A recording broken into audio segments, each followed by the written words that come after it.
তোমরা সবাই long video চাও, তাই ভাবলাম একটা লং ভিডিও তৈরি করি, আমি একদিনে কি কাজ করি সেটা তোমাদের দেখাই।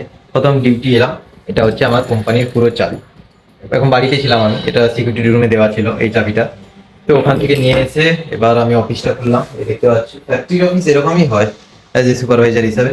তারপরে এই দেখতে পাচ্ছ এটা আমাদের ডিউটি স্লিপ, এখন কাজ হচ্ছে। এগুলা প্রোডাকশন স্লিপ, এখানে সব কিছু আছে। বলতে গেলে আমাদের ডিপার্টমেন্টে আমার আন্ডারে কাজ করে মিনিমাম 25-30 জন এখানে কাজ করে, ঠিক আছে, মেয়ে ছেলে মিলিয়ে। আর মেন কাজ সকালে এসে ছেলেদের গ্লাভস দিতে হয়। আমাদের অনেক টাইপের গ্লাভস আছে, যেমন একটা এই গ্লাভস রাখা হয়েছে। তারপরে দেওয়া হয়েছে যেমন অনেকজন ওভার হিটিং এর কাজ করে, যেমন হিটারের কাছে, ওগুলোর জন্য সেফটির জন্য এই গ্লাভসগুলো ব্যবহার করা হয়, অফিসার্স চয়েস। ওকে। তারপরে ব্যাটারি ফ্যাক্টরি মানে তুমি ভেবে রাখবে এ হবে, মানে ধুলো পাউডার উড়বে, তার জন্য ফিল্টার রাখা হয়েছে। আর ফিল্টারে মাস্কও আছে, মাস্কটা এখানে নেই, দেখাতে পারবো। 3M এর বড় মাস্ক আছে, যেটা একদম পাউডার ভেতরে যাবে না। একটু তো ফ্যাক্টরিতে ধুলোবালা উড়বে, ব্যাটারি ফ্যাক্টরি মানে একটু তো পায়। তো ঠিক আছে, এখন আমার কাজ হচ্ছে যারা এই গ্লাভস নিয়ে যাবে তাদের আমি খাতায় এন্ট্রি করব। এতে তোমার কি হয়, আমার মাসে কত প্রোডাকশন হচ্ছে সেই হিসাবে কত গ্লাভস খরচা হচ্ছে, এই একটা হিসেব পাওয়া যায়, এছাড়া আর কোনো কিছু না। তো তারপরে আমি আবার যাবো অ্যাসিডের কোয়ালিটি চেক করতে, ওটা কেমন আছে। তারপরে এইখানে একটা অ্যাসিড আছে, তোমাদের দেখাই। এই যে পুলটা দেখতে পাচ্ছ, এটাই অ্যাসিড আছে। এটাই তেমন, এর গ্র্যাভিটি তেমন বেশি থাকে না, এটা গ্র্যাভিটি কম থাকে।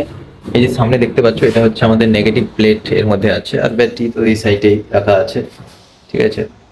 তো এই হচ্ছে কন্ডিশন। তো আর ওই অ্যাসিড চেক করার পরে তারপরে মেনটেন্যান্সের কি কাজ আছে সেটা দেখবো, যে আছে মেনটেন্যান্সের জন্য তাকে বলবো ওই কাজ করতে হবে।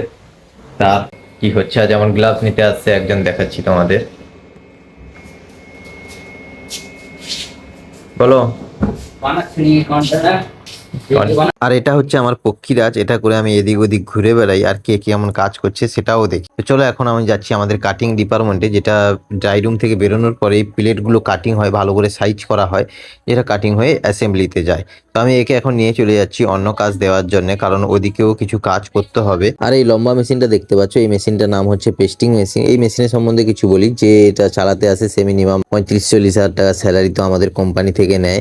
মানে মাসে দেখতে গেলে 4-5 দিন চলে, এতে 40-35 হাজার তো ভেবেই না। তো এটা পেস্টিং মেশিন, এটা কাজ হচ্ছে যে প্লেটগুলো ব্যবহার হয় ব্যাটারির মধ্যে, এটা এই মেশিন থেকে ভালোভাবে তৈরি হয়। তো এখন চলে যাবো আমি অ্যাসেম্বলি ডিপার্টমেন্টে। এই দেখতে পাচ্ছ আমাদের ব্যাটারি এখানে তৈরি হচ্ছে অ্যাসেম্বলি ডিপার্টমেন্টে। এরা খুব দক্ষতার সাথে অনেক দিন ধরে কাজ করছে, যেমন চায়নার আগে ছিল তবে থেকেই করছে। এদের এক্সপিরিয়েন্স অনেক বেশি, হয়তো এদের কাছে শিক্ষাগত যোগ্যতা কম, কিন্তু এক্সপিরিয়েন্স তো অনেক আছে, যেটা জেনেছে ওটাই অনেক। এখন আমাদের কোম্পানিতে চাপ কম আছে, তাই এমপ্লয়ও বেশি নেই। আর যারা রং করছে দেখতে পাচ্ছ কত সুন্দর লাগছে রং করার পরে। এগুলো অ্যাসিডের লাগে, তাই এগুলো জং পড়ে যায় খুব তাড়াতাড়ি। প্রত্যেক 2-3 বছর অন্তর এগুলাকে নতুন করে প্রাইমার মারতে হয়। এখন আমি আমাদের স্টোর রুমে যাব। স্টোর রুমে যাওয়ার কারণ হচ্ছে, এগুলা হচ্ছে প্রোডাকশন স্লিপ। আমাদের কোম্পানিতে যারা কাজ করে তাদের প্রোডাকশন স্লিপ দেওয়া যায়, কত কাজ করে সেগুলো লিখে দিয়ে যায়। আমরা তো সবসময় থাকি না, আমরা কাজের শেষে এলাম, দেখলাম, খাত পেজ তুললাম, তারপরে প্রোডাকশন তুলি কত কাজ হয়েছে। আর এগুলা নিয়েছি, আর একটা ভাল্ব নিয়েছি। তো এগুলো ধুলো হয়ে গেছে, কারণ স্টোর তেমন পরিষ্কার করা হয় না, সপ্তাহে 1-2 বার যাওয়া হয়। তো চলো ওরা কি কাজ করছে সেটা তোমাদের দেখাবো। সকালে দেখিয়েছিলাম, তোমরা কাটিং করছিল ওরা, আমি এখন খাওয়া দাওয়া শেষ। আর এই প্লেটগুলো কাটিং করে এই ট্রের মধ্যে সাইজ করে রাখছে, এগুলো আবার 4 ক্লিপ করে অ্যাসেম্বলিতে পৌঁছে দেওয়া হবে। আর এই হচ্ছে আমাদের ব্যাটারি, এই হচ্ছে আমার অফিস যেখানে আমি বসি।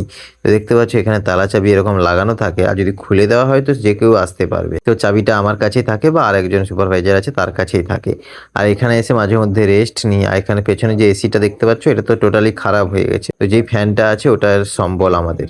আর তোমাদের বললাম না 4 ক্লিপ গাড়ি করে পৌঁছে দেবে ওগুলো, তো দেখতে পাচ্ছ ওকে বলে দিলাম এই 4 ক্লিপ গাড়ি করে ওগুলো অ্যাসেম্বলি ডিপার্টমেন্টে পৌঁছে দিচ্ছে। তোমাদের আরেকটা জিনিস দেখাই, আমাদের আরেকজন যে সুপারভাইজার সে এখানে বসে বসে বিড়ি খায়। আর এখানে যে ফ্ল্যাক্সটা আছে এর মধ্যে বিড়ি স্টে করেছে, তো এটাকে জমাচ্ছে, সে কতদিনে এটাকে ভর্তি করতে পারবে। তো তোমরা কমেন্ট করে জানাও এটা কতদিনে ভর্তি হতে পারে। আর প্রত্যেক ইন্ডাস্ট্রিতে বিড়িখোর গুটখাখোর এইসব থাকবেই। তো চলো, ফ্যান তো চলছে, ঠান্ডা হাওয়া আসছে। আজকের ব্লগটা তোমরা দেখতে পেলে আমি কি না করি, কি করি। তো এইসব কাজ আমাকে ডেইলি করতে হয়। আরো যদি তোমরা প্রপারলি দেখতে চাইছো যে কে কি কাজ করছে সেগুলো দেখা, তাহলে কমেন্ট করে জানিও, আমি ভিডিও দেওয়ার চেষ্টা করব। আসলে অনেকটা সিক্রেট আছে, সেগুলো দেওয়া সম্ভব নয়, তো যতটা পারবো দেওয়ার চেষ্টা করব। চলো, বাই।